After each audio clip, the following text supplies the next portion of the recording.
Hello, আমি মনা। আর আজকে আমি তোমাদের সবার সঙ্গে শেয়ার করতে চাচ্ছি আমাদের ফ্রেন্ড সার্কেলের একটি ছোটোখাটো পিকনিকের কথা।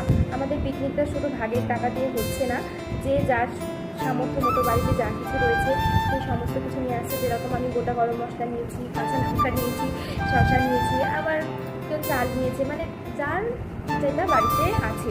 আমরা অত হাই ফাই পিকনিক করছি না, আর নিতান্তই সাধারণ ঘরের মানুষজন আমরা, তো সেরকম সাধারণভাবে পিকনিকটা করবো।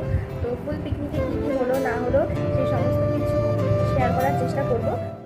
গন্তব্যের উদ্দেশ্যে বাড়ির থেকে বেরিয়ে গেছি। এখন সময় 2টো। আমার গন্তব্য হচ্ছে বেথুয়া, তাই আমার বাড়ির কাছ থেকে সবথেকে শর্টকাট রাস্তা বেছে নিয়েছি মহেশনগর ঘাট দিয়ে। ঘাটের খুব কাছাকাছি চলে এসেছি, এবার নৌকায় উঠবো। হ্যাঁ, অতিরিক্ত বৃষ্টি হচ্ছে, তাই এখন ব্রিজ গুটিয়ে নৌকা হয়েছে। এই যে নৌকায় উঠে পড়েছি। আর এই নদীটা হচ্ছে আমাদের গ্রামের নদী জলঙ্গি। দুর্গাপুজোর সময় এই নদীতেই নৌকা মাছ হয়। তোমরা দেখো, নদীটা এখন অনেকটাই গভীর হয়ে গেছে, আর এটা চওড়াও হয়েছে, অনেক দূর জল উঠে গেছে যা বুঝলাম।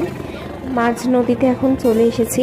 সামনে নৌকা ঘোরালেই তোমরা দেখতে পারবে কত বাচ্চারা আছে। এখন ওরা স্কুল যাবে, সবাই স্কুল ইউনিফর্মে আছে, হয়তো এখন ওদের এক্সাম চলছে।